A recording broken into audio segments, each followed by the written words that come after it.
but what I wanted to do is I wanted to share with my church just my testimony of why I'm here and what led to this day, because you are a part of it. So I wanted to share that with you. And honestly, it goes back to when I first got saved. I always tell this as a part of my testimony. I did something stupid in college, and that landed me in jail overnight. Okay, so something stupid. And anyway, but the thing about it, it's a part of my testimony, because as I was sitting there, I did not believe that Jesus truly was the Son of God. You know, the ABCs thing, B, believe that Jesus is the Son of God. I struggled with part 2, right? I struggled with the B of the ABCs of being a Christian for VBS. But as I'm sitting there, you know, and in the chair, in the waiting room, in the scrubs and the garb and all of that stuff, I remember very vividly for a couple of hours, I repeated the same prayer. Lord, if you get me out of this, I will serve you the rest of my life. It's part of my testimony because he did. He got me out of that. Everything's fine. It's all expunged. And so all of that. Anyway, but it is a part of my testimony that I prayed, Lord, if you get me out of this, I will serve you the rest of my life. And he did. And then within like 2 weeks, I got saved on April 11th, 2005. It's the day that I truly said, okay, you are who you say you are. I believe you, and I give you my life from now on.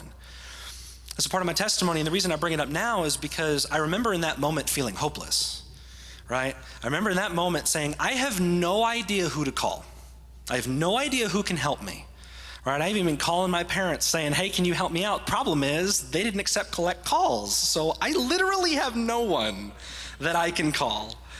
And I remember feeling so hopeless in that moment. Well, so switching gears, I get saved. I start asking the Lord, what do you want me to do with my life? I've been trying to decide what I think is best, but I want you to tell me, what do you want for me to do? What do you want me to pursue in college and beyond? And as I was pursuing music at the time, I really felt my senior year as an undergrad, the Lord said, I want you to go to seminary and I want you to go to law school. This is my senior year in college.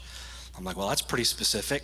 But okay, let's do it. Went to seminary, moved down here with my family, down here to Houston, went to Southwestern Baptist Theological Seminary, same place that Paul did, and the same umbrella school as what Greg did. And so I'm going to seminary, and in seminary, I feel the call to ministry. You know, I can talk to you all about that, about how I actually came here, but felt the call to ministry, came here, started serving, met my wife, started a family, right? So I'm following God, and he led me here. Great blessing, great blessing. But then I'm graduating seminary, and I'm like, all right, well, law school is next, but there's a problem. And the problem is, when God called me to ministry, man, he transformed my heart to want to serve his church and to want to serve the kingdom of God vocationally. I mean, we are all called to be priests and all called to be ministers of the gospel wherever we are. I just felt like God was calling me to do that like as my job, you know? But I'm here at Pecan Grove Baptist Church as a part-time worship pastor, and I want to serve her full-time, or I want to find a place where I can, again, give all of my working time to serving the kingdom of God as a minister, okay? But, so I'm struggling with that. Law school, I'm going to be an attorney? How does this work? Minister, attorney? I don't get this. Struggled for 2 years and eventually okay, I'll go. Went to law school. And in law school, I'm struggling again because, man, if there is ever a place that teaches you to run for the money, it's law school. I'm telling you, everything in that place is designed to make you seek like the highest paying big law job you possibly can get.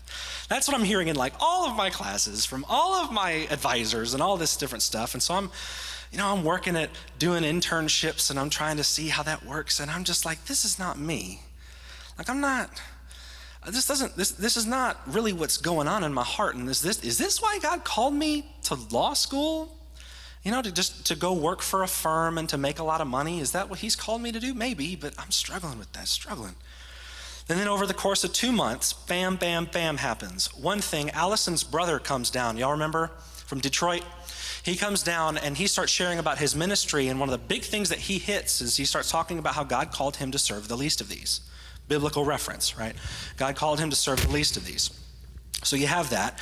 You have Greg's preaching around the same time about serving the least of these. I'm listening to other sermons, just on the ride into work, listening to other sermons that are doing the exact same thing, talking about God's calling and about serving the least of these. And then out of nowhere, I get some random text from that dude, Troy Sanchez, right there in the back, the founder of the Houston Legal Aid Center. Some random text where he got my number from a brother of mine saying, "Hey, I heard you were in law school and you're also a Christian, and I just want to share with you the ministry that God has called me to start."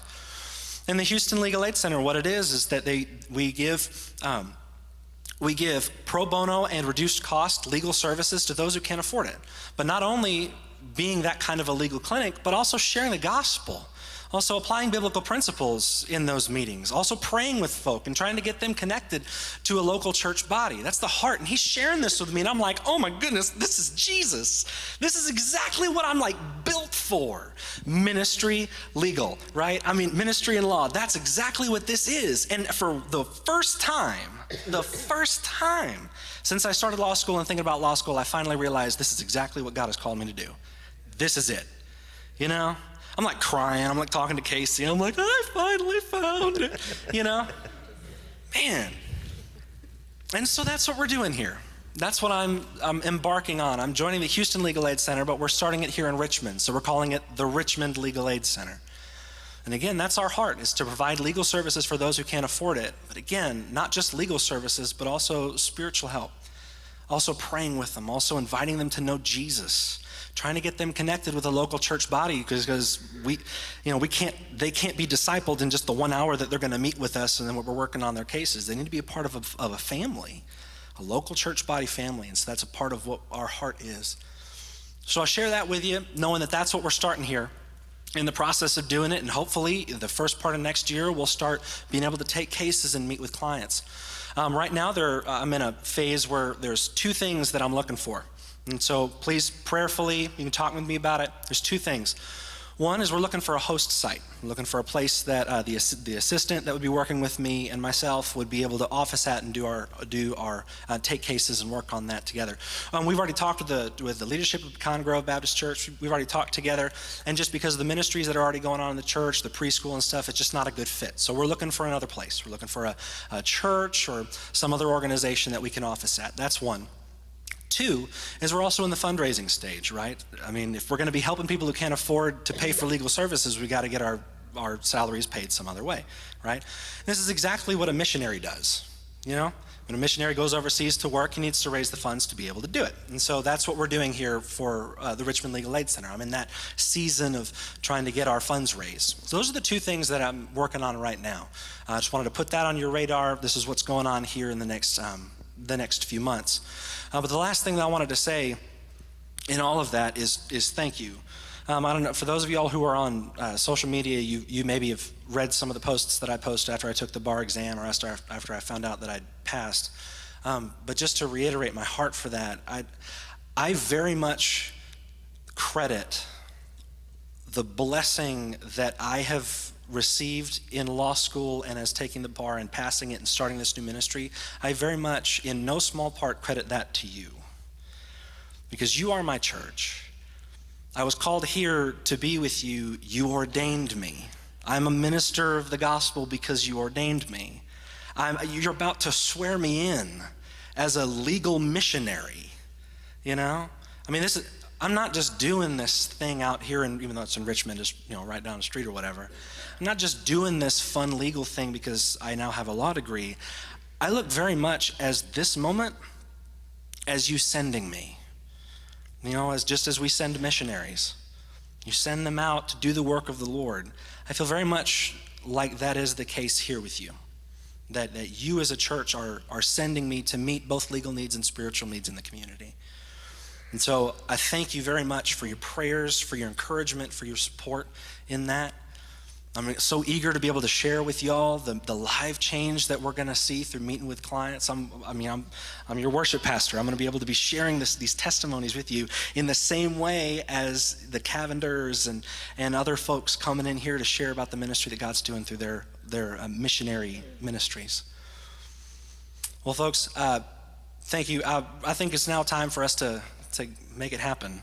So Kathy, if you want to come up. It was really a cool thing to note that when I looked to say, who can swear you in, right? Who can swear in a lawyer? And you have to pass the bar, you have to go to law school, you have to do that, but you also have to take an oath. And there's a list of people that can do it. And one of the lists of people is one who is qualified to take an oath, like a notary public. And so I knew that Kathy was a notary public, and I was like, man, we're gonna be able to do this here. So I'm just really excited about it. But anyway, all right. Okay. Having successfully passed the July 2018 Texas Bar Exam and completing all the requirements for licensing as set out in the rules governing admission to the Bar of Texas, would you please raise your right hand and repeat after me? I state your name, do solemnly swear. I, Robert Knapp, do solemnly swear that I will support the constitutions of the United States and of this state. that I will support the constitutions of the United States and of this state. That I will honestly demean myself in the practice of law. That I will honestly demean myself in the practice of law. That I will discharge my duties to my clients to the best of my ability. That I will discharge my duties to my clients to the best of my ability. And that I will conduct myself with integrity and civility. And then I will conduct myself with integrity and civility. In dealing and communicating with the court and all parties. In dealing and communicating with the court and all parties. So help me God. So help me God. Congratulations. Thanks.